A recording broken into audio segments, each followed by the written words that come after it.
एक समय की बात है, एक हरे भरे जंगल में बहुत सारे जानवर खुशी खुशी रहते थे। उस जंगल में हाथी, खरगोश, गिलहरी और मोर जैसे अनेक जानवर थे। सभी जानवर एक दूसरे से मिलजुल कर रहते थे और हमेशा एक दूसरे की मदद करते थे। लेकिन उस जंगल में दो विशेष दोस्त थे, मोती खरगोश और गोपी गिलहरी। दोनों की दोस्ती पूरे जंगल में मशहूर थी। मोती तेज दौड़ता था और गोपी पेड़ों पर चढ़ने में माहिर थी।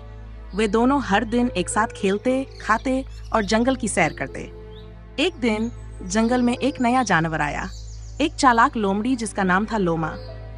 लोमा को जब पता चला कि मोती और गोपी कितने अच्छे दोस्त हैं, तो उसने एक चालाक योजना बनाई। वह चाहती थी कि मोती और गोपी की दोस्ती टूट जाए ताकि वह जंगल में आसानी से अपनी चालाकियां चला सके। एक दिन लोमा ने मोती से कहा, मोती, क्या तुमने सुना? गोपी तुम्हारे बारे में बुरा बोल रही थी।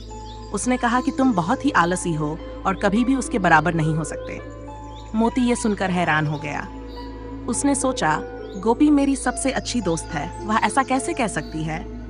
वहीं दूसरी ओर लोमा ने गोपी से कहा, गोपी, मोती तुम्हारे बारे में कह रहा था कि तुम बहुत ही कमजोर हो और कभी भी उसकी मदद नहीं कर सकती। गोपी भी ये सुनकर दुखी हो गई और उसने सोचा, मोती तो मेरा सबसे अच्छा दोस्त था, वह ऐसा कैसे कह सकता है? अब मोती और गोपी के बीच गलतफहमियां बढ़ने लगीं। वे एक दूसरे से बात करना बंद कर दिए और अकेले अकेले रहने लगे। लोमा ने सोचा कि उसकी योजना काम कर गई है और अब वह आराम से जंगल में अपनी चालें चला सकती है। लेकिन कुछ दिनों बाद जंगल में एक बड़ा संकट आ गया। जंगल में अचानक आग लग गई और सभी जानवरों को बचाने के लिए मिलकर काम करना पड़ा। मोती और गोपी दोनों अपने अपने तरीकों से आग को बुझाने की कोशिश करने लगे, लेकिन दोनों को एक दूसरे की मदद की जरूरत थी। मोती तेज दौड़ता हुआ आग की ओर बढ़ा, लेकिन बीच में ही वह फंस गया। वह जोर जोर से चिल्लाने लगा, गोपी, मदद करो।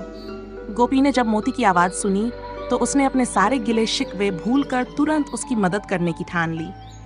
वह पेड़ की शाखाओं पर छलांग लगाते हुए मोती के पास पहुंची और उसे सुरक्षित जगह पर ले गई। जब दोनों सुरक्षित स्थान पर पहुंचे तो मोती ने गोपी से कहा, गोपी, मुझे माफ कर दो। मैंने बिना सोचे समझे तुम्हारे बारे में गलतफहमी पाल ली। तुम मेरी सच्ची दोस्त हो। गोपी ने भी कहा, नहीं मोती, गलती मेरी भी थी। मैंने भी तुमसे बिना कुछ पूछे तुम पर शक कर लिया। तभी पास खड़ी लोमड़ी को देखकर मोती और गोपी को सारी बात समझ में आ गई। दोनों ने मिलकर सोचा कि अब वे इस लोमड़ी को उसकी चालाकी का सबक सिखाएंगे। अगले दिन मोती और गोपी ने सारे जानवरों को बुलाया और लोमा की चालाकी का खुलासा किया।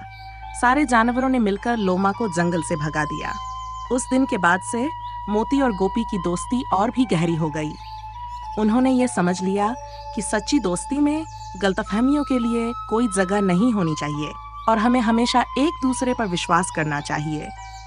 इस कहानी से बच्चों को ये सीखने को मिलता है कि सच्ची दोस्ती का मतलब एक दूसरे पर विश्वास करना और बिना सच्चाई जाने किसी पर शक न करना चाहिए।